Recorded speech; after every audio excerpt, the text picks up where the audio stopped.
চিংড়ি মাছের মাথাগুলো একটু বড়া করি। চিংড়ি মাছের কিছুই ফেলা যায় না। মাছটি অন্য তরকারির জন্য রেখে দিয়ে মাথাগুলি ভালো করে ধুয়ে নিলাম।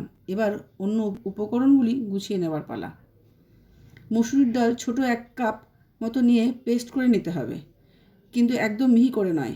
এরপর চিংড়ি মাছের মাথাগুলি ভালো করে পেস্ট করে নিতে হবে। এরপর 2টি মাঝারি পেঁয়াজ কুচি করে নিয়েছি, 4-5টা কাঁচা লঙ্কা কুচি, আদা ও রসুন গ্রেট করে নিয়েছি 1 চা চামচ করে। এবার মিশ্রণটি তৈরি করার পালা। পেঁয়াজ, আদা, রসুন, কাঁচা লঙ্কা মধ্যে মসুরির ডাল বাটা, চিংড়ি মাছ বাটা দিয়ে তার মধ্যে 3 টেবিল চামচ করে কর্নফ্লাওয়ার ও বেসন এবং স্বাদ মতন লবণ ও একটু চিনি দিয়ে ভালো করে মেখে নিতে হবে। দিয়ে দেবো।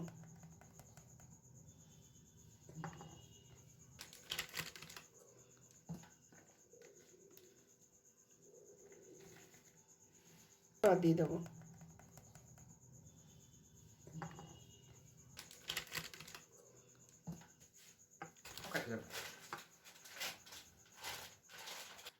দেবো স্বাদ মতন লবণ, দিয়ে দেবো।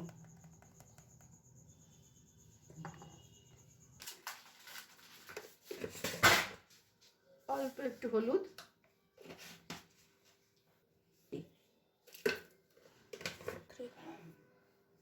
এবার সব একসঙ্গে মিশিয়ে নেওয়ার পালা।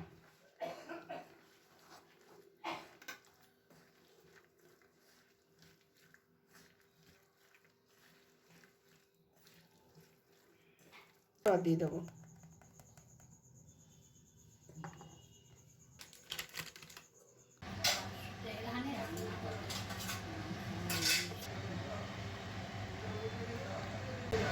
তেল গরম হয়ে গেছে, এবার একটা একটা করে তেলের মধ্যে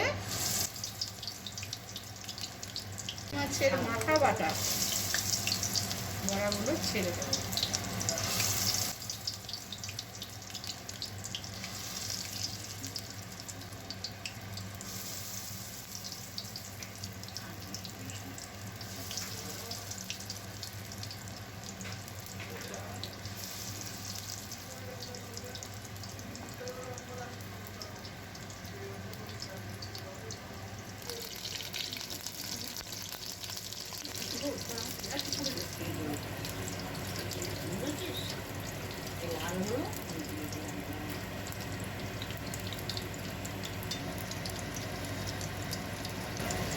আর একটু হলে উল্টে দেবো।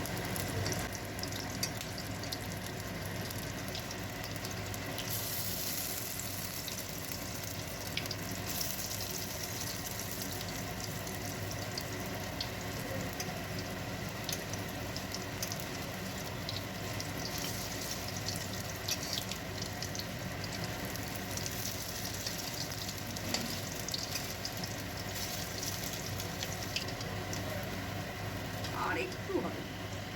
বড়াগুলি উল্টে পাল্টে একটু কড়া করে ভেজে নিয়ে গরম গরম ভাতের সঙ্গে পরিবেশন করুন।